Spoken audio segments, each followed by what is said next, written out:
Maintenant, nous allons travailler dans le menu la gestion des classes. Donc, toujours dans le menu administration, nous allons sur gestion des classes. Ce menu consiste en fait de définir les différentes classes de l'établissement. Donc, sur ce, nous allons commencer par le nom de la classe. Par exemple, je vais mettre forme X, par exemple. Puis par la suite, le code. Par exemple, le code pour la classe de 6e, le code c'est 6e A, comme vous avez vu. Je personnalise d'abord la classe forme X. Pour la classe de forme X, le code c'est FX, par exemple. Pour la classe de 5e, vous pouvez écrire 5e A, 5e B, ainsi de suite. En fait, le code de la classe, comme vous avez vu là, sur le menu gauche, 5e A, 5e B, ici la F3, PA4 espagnol, ça ce sont les codes. Puis le niveau. Niveau 1, c'est 6e ou première année pour l'enseignement technique.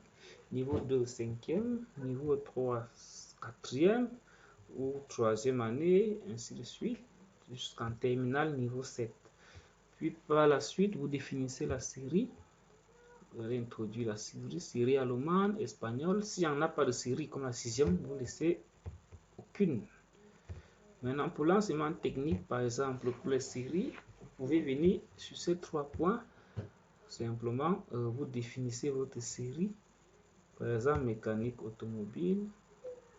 Vous définissez, puis vous dites, vous allez modifier. La série a été modifiée pour cette classe.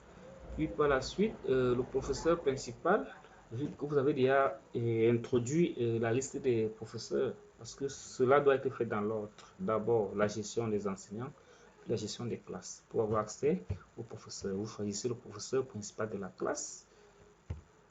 Après cela, le bulletin trimestriel, là, c'est le modèle de bulletin que vous allez choisir, comme nous vous avons expliqué dans la vidéo concernant le modèle de bulletin. C'est-à-dire le modèle bulletin que vous avez créé pour cette classe. Vous allez donc le choisir. Puis par la suite, bulletin annuel. Vous allez aussi choisir le modèle de bulletin annuel que vous avez défini pour cette classe. Puis le modèle de libellé. Oui, il y a le modèle libellé. Nous allons vous montrer aussi dans le menu le modèle de libellé, comment personnaliser les libellés, définir un libellé. Ceci concerne en fait les groupes de matières. Parce qu'il y a des groupes de matières enseignement général, groupe de matière, enseignement scientifique, ainsi de suite. Vous allez choisir ce qui a été défini. Donc, une fois que c'est fait, il y a la classe supérieure. Par exemple, pour la classe de 6e, la classe supérieure ici sera la 5e. Là, comme c'est 6e A, la classe supérieure sera 5e A. Pour la classe de 4e, la classe supérieure c'est 3e, ainsi de suite.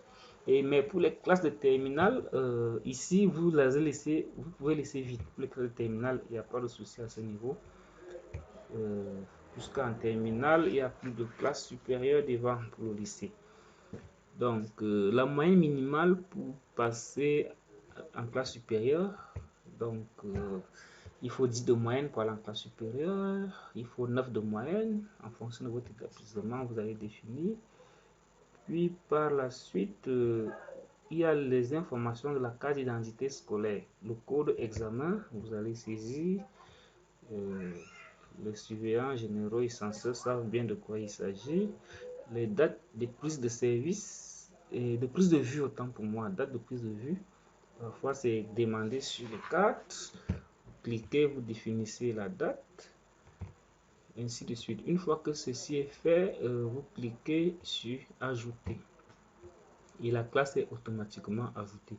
Puis par la suite, s'il y a des modifications à faire sur la classe, vous cliquez simplement sur cette classe et vous venez faire des modifications. Une fois qu'elles sont faites, vous venez sur modifier comme nous vous avons montré dans les vidéos précédentes. Et les informations sont automatiquement modifiées.